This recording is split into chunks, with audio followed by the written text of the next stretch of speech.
Evil Within 2 was developed by Tango Gameworks and was published by Bethesda Softworks for the PC, PlayStation 4, and the Xbox One. It was released in October of 2017, and in the spirit of the time of year, I figured I would review it at its 2-year anniversary.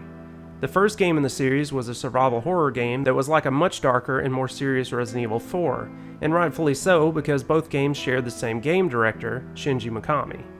Mikami is well known for creating the Resident Evil series, as well as other titles like Resident Evil 4, Shadows of the Damned, Vanquish, and he even worked on Aladdin for the Super Nintendo.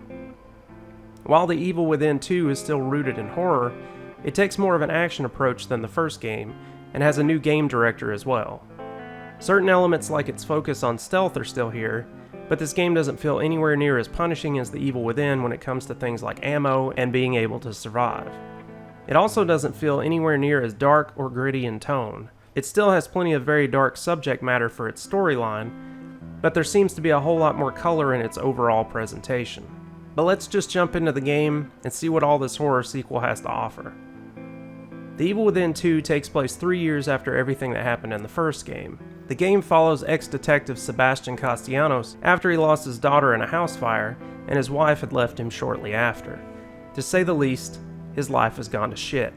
And he blames himself for not being able to save his daughter from the fire, and the memory haunts him to the point where he now drowns his sorrows in a torrent of alcohol. We find Sebastian in a bar where he's confronted by his ex-partner Julie Kidman, who tells him that his daughter is actually still alive, and she and a company known as Mobius need his help to save her. Sebastian then has to plug into a simulation where his daughter is lost, and try to track her down using a radio called the Communicator. This will be the device that gives the player waypoints to both the main story missions, as well as some side objectives that can be completed. Even though the game has a hub area of sorts where a lot of the game will take place, it also moves from area to area during each chapter, and this keeps things fresh. The game reveals new gameplay mechanics in a really smooth way, showing how to use stealth, stabbing enemies from behind, shooting, healing, giving Sebastian upgrades, and everything in between. Speaking of his upgrades, these are really important in making Sebastian stand a chance against all of the enemies he's going to be up against. These can increase his stamina, letting him run further without getting tired, increase his health so he doesn't die in just a few hits, make him crouch walk faster and quieter so his stealth game becomes almost ninja-like, and lessen his weapon recoil and sway so more of his shots really hit where they count. He gains access to a pretty nice array of weapons throughout the game too, like a knife, pistols, shotguns, a crossbow that can be equipped with bolts that have different useful effects, an assault rifle, a sniper rifle, and even a flamethrower. Players will have to check every nook and cranny in order to find all of these weapons, so exploration is important. Ammo in the game can be quite scarce at times, but thankfully gunpowder can be found so that Sebastian can craft ammo at workbenches that he finds scattered around the simulation. He really can craft ammo anywhere, but it costs more resources to do so than at the workbenches. He can craft health items too, and honestly I never found myself in short supply of these anywhere in the game. Deaths can happen quickly, but it's kind of trivial because the game makes checkpoints pretty often, and as I said before, health items are quite abundant. Weapons can also be upgraded with weapon parts, and these improve everything from damage output to reload speed and how much ammo they can hold. I think the most important weapon in the game for me was the knife. I might as well nickname Sebastian Captain Stabbin because all of the enemies I ended with his knife instead of shooting them. Even though I must say that headshots are very satisfying when they result in a cranial explosion. Enemies in the game are known as the Lost, and resemble more of a standard zombie-like enemy that range from being just crazy lunatics to being on fucking fire. The baddies that the player will be dealing with the most are just the standard zombie types, so as long as you don't mind seeing these guys over and over, you'll have a good time.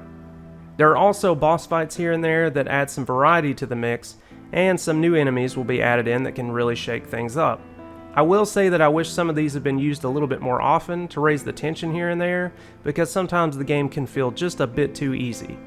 The shooting in The Evil Within 2 feels pretty damn good for the most part, and I didn't have any trouble with the keyboard and mouse controls. I did, however, have a few issues with some of the design choices of the combat. Enemies are really fast in the game, and even though I know that this is a survival horror game by design, I do wish that there had been some kind of a dodge mechanic added, besides the upgrade that allows Sebastian to do a dodge a small percentage of the time. Even though running away from enemies works fine most of the time, I really did personally wish I could just roll away from some of the fast attacks coming my way. Another issue I had was that even though Sebastian can take cover behind objects like boxes, vehicles, and walls, this mechanic can be a bit wonky at times. Some things that I thought I would be able to attach to for cover didn't work, and this made some of the stealthy maneuvers I was trying to pull off not work at all and got me into trouble. I even had a moment where I was trying to use a van as cover, and the game decided to launch me into the sky, where I hung around for a little bit until it triggered a cutscene and I was teleported back to the world. But this only happened once, but it was super odd and kind of funny.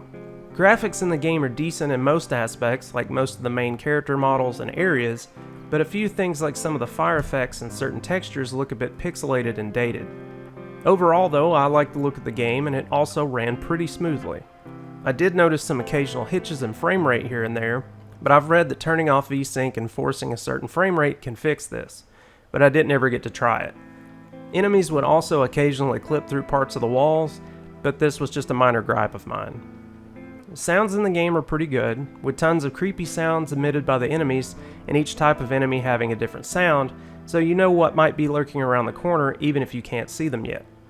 The sounds definitely had me looking around wildly a lot of the game to see if I had an enemy nearby, or even right behind me.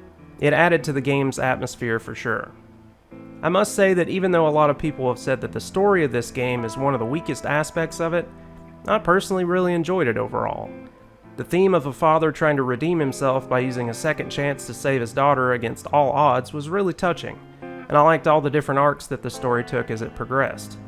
The chapters of the game didn't feel like they were too samey, and by the end I was really happy with the outcome. Now it won't be for everyone, but as far as my opinion goes, I enjoyed my time with this game and its characters for sure. So, do I recommend The Evil Within 2? Hell yes!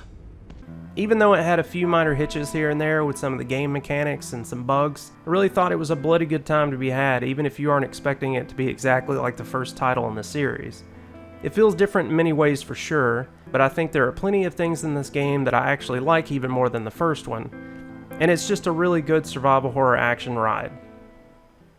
Looks like you've done this before. Too many times to count.